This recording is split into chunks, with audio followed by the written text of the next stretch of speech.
welcome to the Gospel Truth. I'm Alan Jackson, bringing to you spiritual songs and hymns and the power of the spoken word of God. First of all, giving thanks to God Almighty for this another outpouring of His tender love and mercy, and that He's allowed me once again to be on this time side of life and to have this another blessed privilege to come to you in His name by way of this television medium and to bring to you another message from His holy and divine word. And as I always do, I'd like to continue to express my appreciation to the production staff for their continued service to the gospel truth. And it's my prayer that God will continue to bless each one of them with those things that He knows that they are standing in need of. And I'm praying on your behalf as participant observers. And it is my prayer that God will continue to bless you and your family with all of those things that He knows that you're standing in need of as well. And then, of course, I'm encouraging you to pray on my behalf because I'm also standing in need of prayer, and it's only God who can provide me with those things that I am standing in need of. And so this evening, this is Black Excellus, 10 Things About Dr. Carter B. Woodson, father of the Black History Month.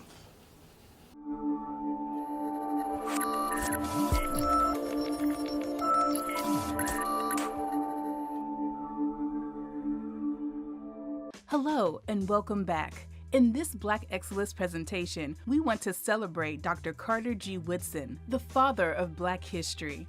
Welcome to blackexcellence.com, the site where we share Black excellence, opulence, and affluence. Our mission is to inspire you as we enlighten you.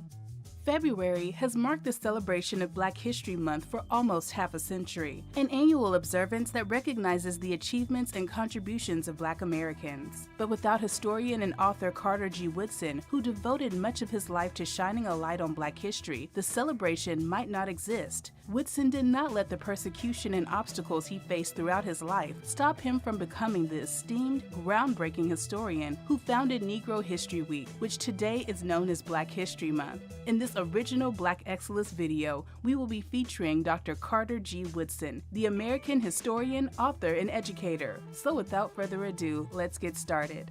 Number 1. Carter G. Woodson was born on December 19, 1875 in Virginia. Carter G. Woodson's story began in a similar fashion to the countless number of Black people who came of age during the uneasy years of Reconstruction. The son of illiterate, formerly enslaved people, he grew up on a farm near Canton, Virginia, where intensive fieldwork kept him out of school most days and still barely produced enough food to feed the entire family. Woodson took on the jobs that were available to him, including garbage truck driver and coal miner, but he also sought to improve his standing through a relentless desire to learn.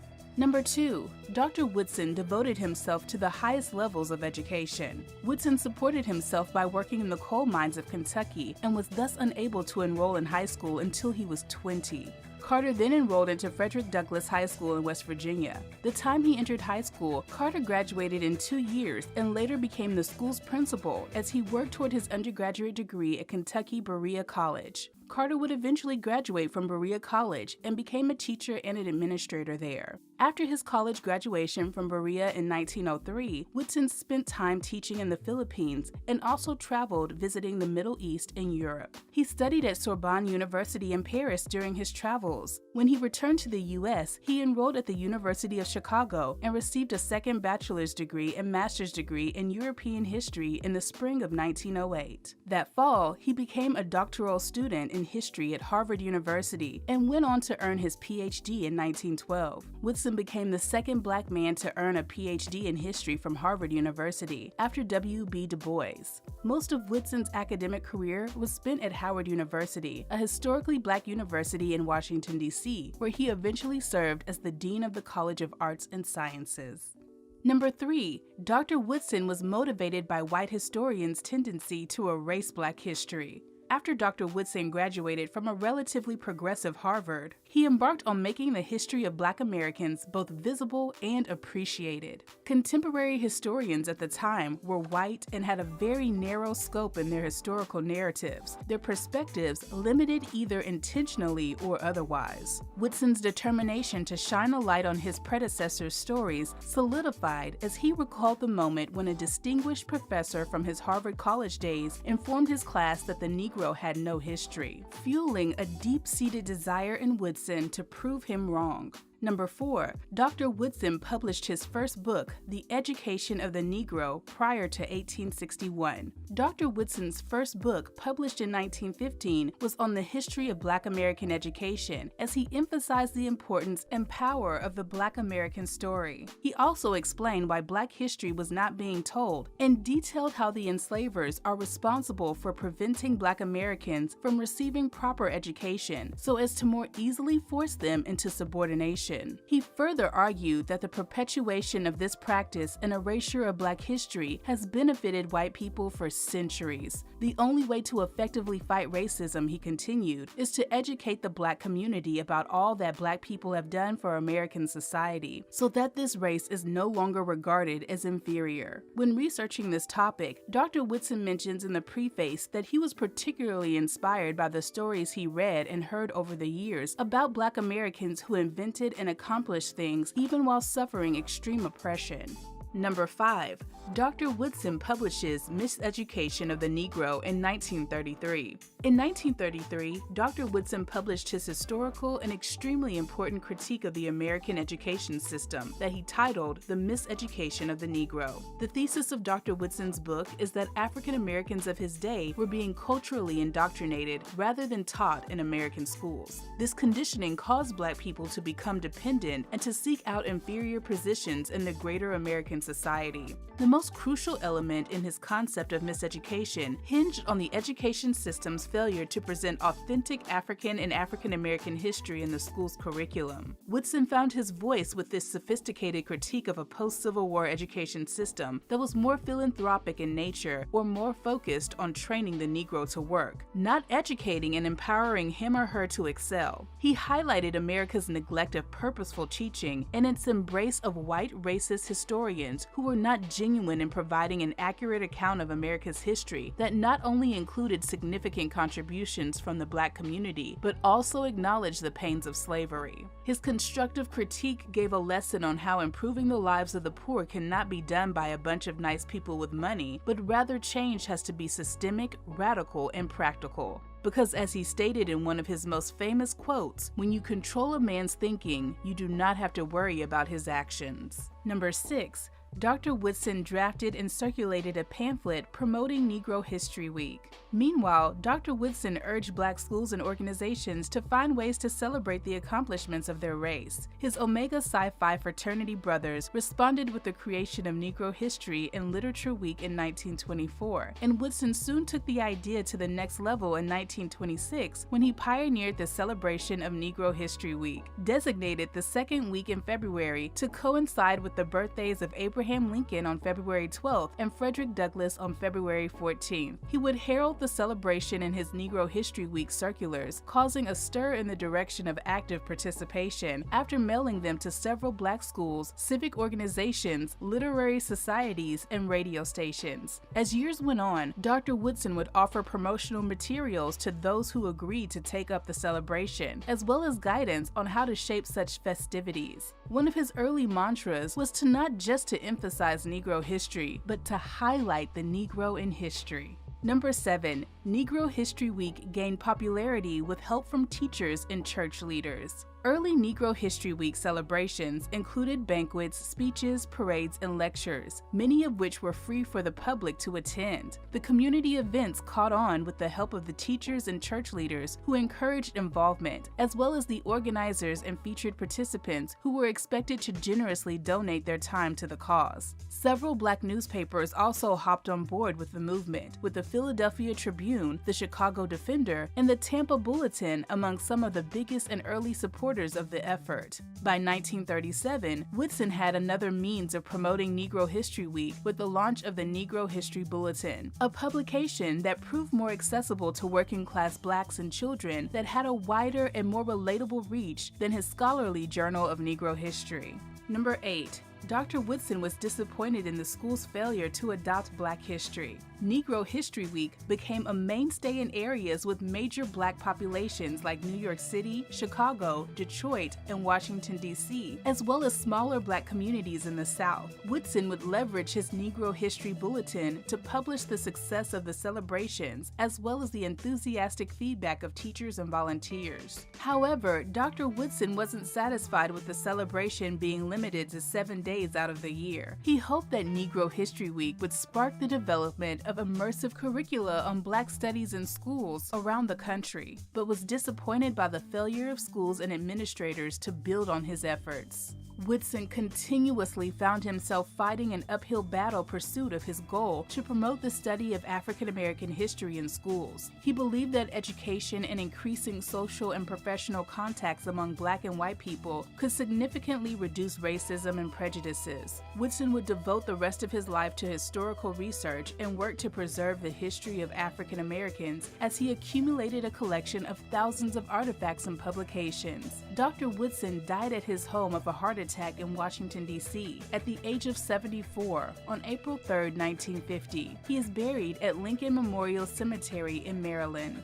Number 9. Black History Month was officially recognized in 1976. It's apparent that Woodson's work with the ASNLH, now known as the Association for the Study of African American Life and History, bore fruit through successive generations that made Black studies a staple of most American institutes of higher learning. Furthermore, momentum for Negro History Week continued gathering steam in the following decades as the commemoration of Black contributions became a cultural fixture. President Gerald Ford officially recognized Black History Month in 1976, calling upon the public to seize the opportunity to honor the too often neglected accomplishments of Black Americans in every area of endeavor throughout our history. Number 10. Dr. Woodson dedicated his life to telling the stories of Black Americans. Dr. Carter G. Woodson, the father of Black history, is honored with numerous schools, parks, and buildings across the country bearing his name. Dr. Woodson was also remembered with a U.S. Postal Service stamp in 1984, and his Washington, D.C. home is now a National Historic Site. Many of his publications and foundations are still operational, and his Association for the Study of African American Life and History is still in existence today. It was Dr. Woodson's belief that setting aside a week for studying Black history would build a platform that would make its way into school curriculums across the country and bring light to the many ways that Black Americans have shaped society. And though the nation still has a long way to go, his vision is being realized one step at a time. Black History Month is still celebrated today as activists and leaders work against centuries of discrimination by fighting for Black rights while praising, supporting, and empowering the Black community throughout the month of February. We here at Black Excellence are inspired by Dr. Woodson as we embark on our own crusade to ensure that we preserve the history of Black Americans and leave a digital footprint that narrates our accomplishments and our excellence. We want to thank you all for your support of this channel, since it's important for us to narrate our own stories in our own way. Like Dr. Woodson, we have found our voice and our passion, and we will work even harder to emphasize and highlight the importance, the beauty, and the power of the Black American story. I got my COVID-19 vaccination, and here's why. This isn't about gimmicks or sentiment or what commercial I like. This is about facts. COVID-19 vaccines are safe and effective. Millions of doses have already been given in the United States, and these vaccines have the most intensive safety monitoring in U.S. history. People from different races, ages, genders, and ethnicities participated in large clinical trials around the world to make sure this vaccine worked for all kinds of people. The amount of time and effort dedicated to developing these vaccines was huge. Scientists used existing research and technology so they could get the vaccines developed quickly and safely without skipping any steps. If you need any more information, use a reliable source like the CDC website to get the facts. I want to remind you that the Gospel of Truth does have a prayer list. We do invite you to write to us and to send to us the names of your friends, your relatives, and your loved ones. And I'll pray for them, encourage you to pray for them, and everyone in the viewing audience to pray for them as well. And you can send those names to The Gospel Truth.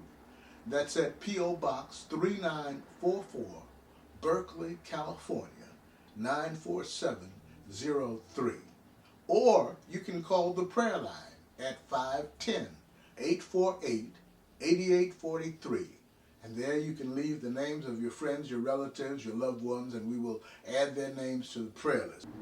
And also want to remind you that we do have a channel over there on YouTube, and we encourage you to go to our channel and check it out. What you do is you go to the internet, bring up the YouTube, all right, then put in The Gospel Truth with Alan Jackson, and there you'll have access to all the programs on our channel.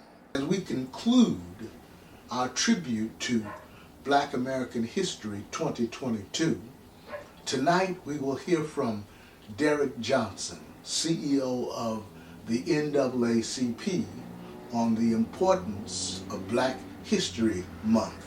So today marks the first day of Black History Month, the start of 28 days dedicated to learning and celebrating African American culture. And this month, the NAACP is celebrating its 112th anniversary. The civil rights group was founded on February 12, 1909, 6 months after the Springfield race riot in central Illinois.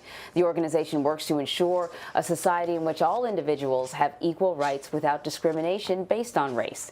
So with more on this, let's bring in the organization's sitting president, CEO Derek Johnson, who we've had the pleasure of speaking to a lot during the election season and all that sort of stuff. And so it's very good to have you here just to speak about the organization and about Black History Month.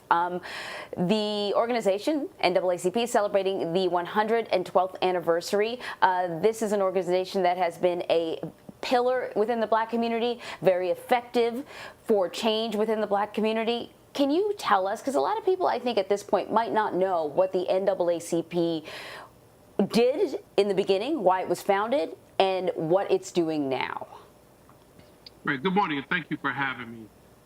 As we recognize Black History Month for many African Americans, we understand that Black history is 365 days of the year.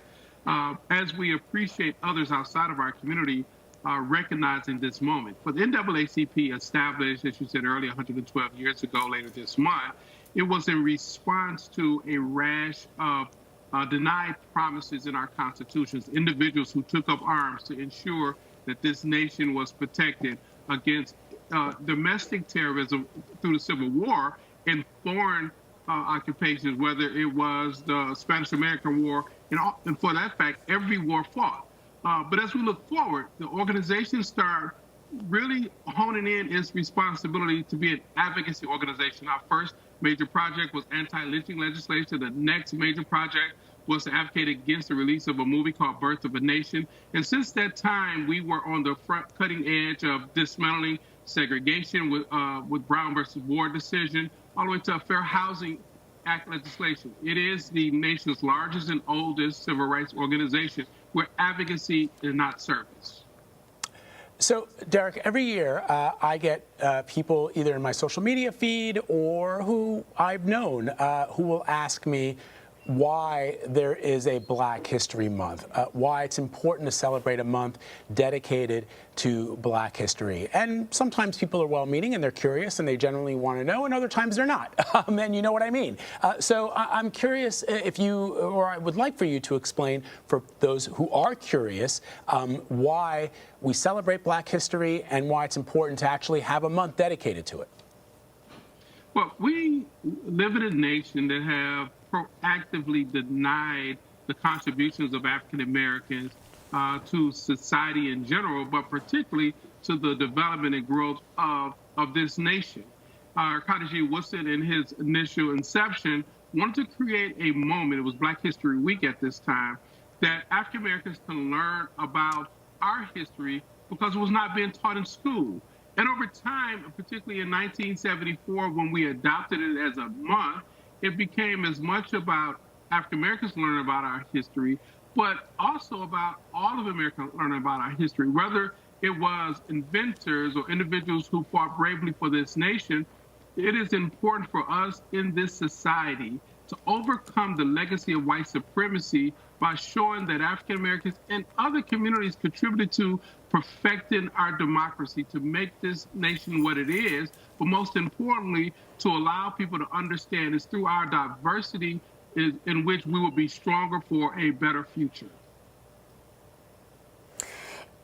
So February has been officially Black History Month, I think, since the 70s, right? And I don't know about you, and I don't know about you, Vlad, but I feel like over this past year in particular, and over the summer, I've talked to more and more people that seem to lack an understanding of history. And I don't know if it's by choice, if they're deliberately avoiding some of the details, but it seems to me that one of the things that I always learned during February were the positive contributions of African Americans.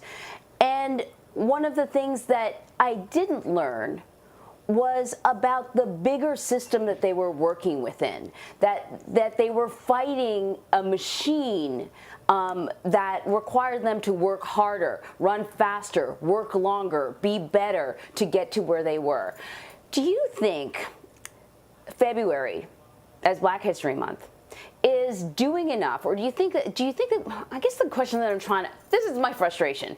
It's been a long time that February has been acknowledged as African American History Month, and still a lot of people don't seem to know the history of this country. What is going on? Well, it is a problem within our school systems across the country. We teach an abbreviated history that's oftentimes easily to debunk because it's not fact-based. It is from a perspective that reinforces negative stereotypes. There are far too many school districts that's teaching kids around Black history, and it starts with this concept of slavery and things related to slavery that simply wasn't true. We must, as a society, push back against negative stereotypes. We also must, as a society, embrace facts around the contributions not only for African Americans, but for women, for many people who've contributed so much. Howard Zinn's book, The History of the World, showed that we all contribute to society. But what's most concerning in today's environment is the concept of facts is so distorted because of social media platforms that it's hard to get a grasp on when someone is committing treason against this nation and yet calling themselves patriots. That's how screwed we are in terms of factual information. And that's inclusive of Black history. One of the things I think, Anne-Marie and Derek, with regards to the question that you were asking, Anne-Marie, is, and we've talked about this, right? If you are at a dinner party, for example, and you quote a poem, let's say you quote, Robert Frost, and you say, two roads diverge in the yellow wood, and I took the one less traveled, that's made all the difference. A lot of people, if they're of a certain education level, will say to you, oh yeah, of course, I know that poem, that's Robert Frost. We all learned it in school. On the other hand, if you say to somebody, for when dreams go, life is a barren field frozen with snow, people will look at you and they'll say, who's that, Vlad? And if you say Langston Hughes, people will go, oh yeah, I don't know a lot of the works by Langston Hughes. I think that's the point, right, Derek? Yeah. You think about the Harlem Renaissance, for example. Some of the most creative writers came during this period of time, whether it's Paul Laurence Dunbar, so many others. You look at Amanda Gorman, where we've seen so elegantly present a poem. These are things that we should have as a part of who we are as a nation. Some of the most creative writers, some of the most creative thinkers, some of the most courageous individuals who went to fight to protect our nation in World War II, only to come home to realize that they were fighting for freedoms abroad. They did not enjoy home. That was the catalyst between people like Medgar Evers to get engaged. We have to embrace all of who we are. But more importantly, this concept of a democracy and a more perfect union have consistently been challenged around the treatment of African Americans and Native Americans. And we as a community, we have forced this nation to be more perfect. Even this I Have a Dream speech, it wasn't about a dream. It was about a commitment, a social contract that had been denied. And people gathered in that moment to say, at the bank of justice, Our check has come returned insufficient fund. It is time to ensure that justice is truly just for all citizens, but especially for African Americans. It's such an important message, and it just, it has always struck me as being strange that, when you, as children, as Anne-Marie pointed out, we're expected to learn certain bedrock principles, certain bedrock notions and ideals of our country and our country's history, and all that it encompasses, from art to science to medical breakthroughs, and oftentimes it's viewed through the prism generally of people who are of European descent. And when you talk to people about those of us who are of African descent, generally there's a lot of head scratching. I've had people actually, I've had people quote poems or works of art from people not born in this country. People, for example, quote Robert Burns, the Scottish poet, and they'll say, the best laid plans of mice and men. And then when you quote Langston Hughes or when you quote W.E.B. Du Bois or somebody else, they go, I don't know who that is. So I think, this is why we're having this conversation, Derek, and it's so important. You know what, Vlad? Yeah.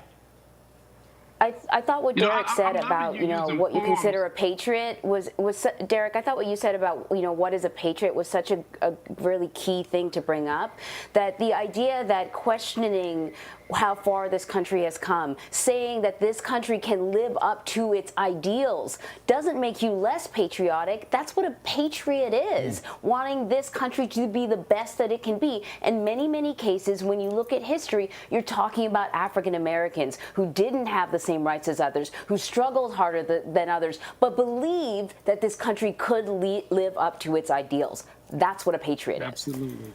Absolutely. If you think about the Civil War, it was Africans, because they were not citizens, who reinforced Sherman's army to ensure the Union stayed intact. We were not freed by Abraham Lincoln. We saved the Union to ensure that there was a United States as we know it today.